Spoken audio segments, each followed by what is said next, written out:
My name's Mike Jones. I'm a mortgage broker. I've been doing mortgages since 2004, and today I'm with, Jessica Yates. and we've talked for a long time about kind of doing videos collaborative together, answering questions regarding mortgages and real estate, and we finally did it. So Congratulations to us. yeah, we actually booked it. So amazing. So tell me, when did you, it feels like yesterday because I've known you since you started, but what year did you start in real estate? 2015. Wow. So 11 years. That's amazing. Yeah. And what do you think is the biggest change from when you started to today, as far as maybe the market or just the way your industry works, maybe even marketing each house differently than you did 10 years ago? And what do you think is the biggest change? When I started, there definitely were a lot of realtors, but now everyone in Peterborough is a realtor. Yeah. So there's that. So it's different that way. And the marketing has definitely really changed. It's really geared towards social media. I remember when I started, people kind of tried to do social media, but it would be like, a weird graphic that would say like pick collage in the corner, and it'd be like some collage of a house. And now it's gotten a lot better with video and all that stuff. It's a lot different. It's totally different. And it's not like it was that long ago. So it's interesting to see for sure. And everything's online now. Yeah. There was a lot more in-person signing when I started, a lot more, face-to-face stuff with realtors, like presenting offers. Now a lot of it's through emails. So I don't know. There's pros and cons to it, but the cons I would say is like, I don't even know a lot of the realtors now. I've never even met some of them because it's all been online, a lot of it. So that's kind of lost itself a bit. But the marketing definitely looks a lot better than it did back then. Now, as far as things that, because there has been a lot of change, I'd say in the mortgage industry as well, there's a ton of change just with technology and the way we get stuff done. DocuSign, like you said, things that we were never able to do before. But there's also certain things that haven't changed in the mortgage industry. And maybe it's the same for you, like challenges. For me, I say I'd find the same reason I was declining people for mortgages in 2015, say, today, right? It's, credit issues. Maybe people are, have whatever issues they are, but it seems to be very similar as far as the issues in which the reason people that get declined. You find same as you, like struggles you had with deals, maybe in 2015 that maybe didn't come together for whatever reason, similar reasons that would happen today? Oh, yeah. I feel like it is a lot like how it was back then. So during COVID, that kind of gave everyone a false sense of what real estate is, not just realtors, but buyers and sellers. So now we're back to more how it should be. I don't necessarily think it's bad or anything. It's just more leveled out. So yeah, back to home inspections again, which is nice for buyers. And people can actually buy houses now, and there's negotiating again, which is nice. Yeah. And do you find it's like this market would be less stressful for somebody? Like you take a pair of first-time home buyers buying.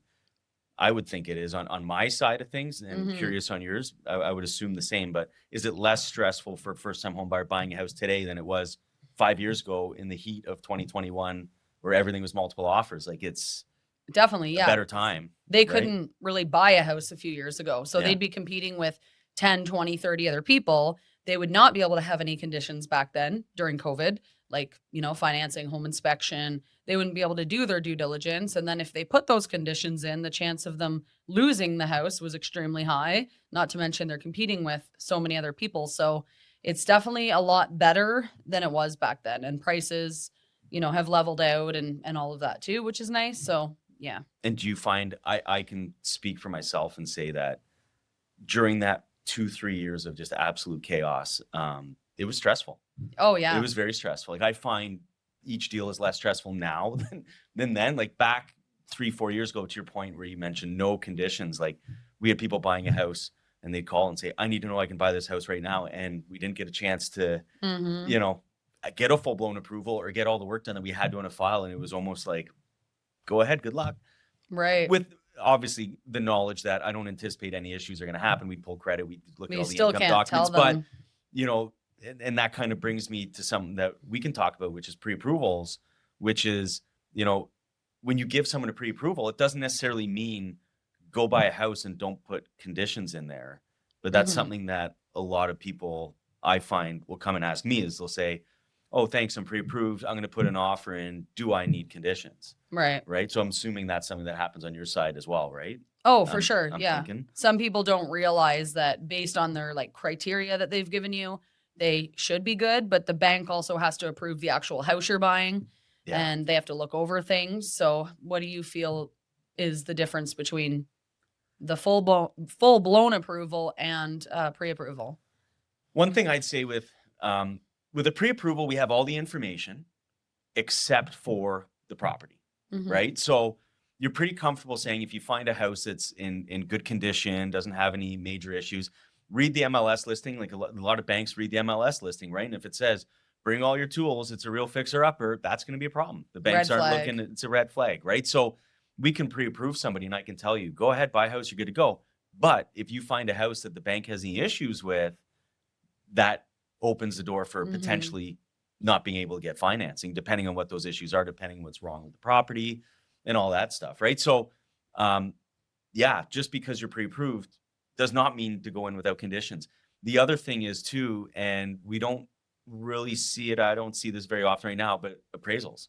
Mhm. Like anytime you buy a house, you need an appraisal. A lot of people don't know that because some appraisals are auto appraised, which basically means the bank does their due diligence on their side, on their desktop, and they go, yep, looks like they bought within range of what houses in that area are buying for. But, at the end of 2021, early 2022, we started having appraisals coming in lower than what people bought for. So you can Right. do all the homework you want and say, oh, you're good to go.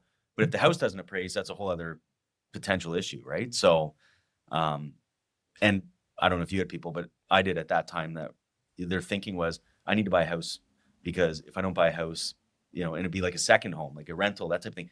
My Mhm. kids will never be able to buy a house. Right. Did you hear that during that Yeah. time? Oh, yeah, My all the kids will time. never be able to buy a house. So I'm going to buy a house right now, turn it into a rental. And when they're 20 years old, they can have it. And, that was in that Mhm. heat of 21, 22. And then the market kind of changed a bit. So,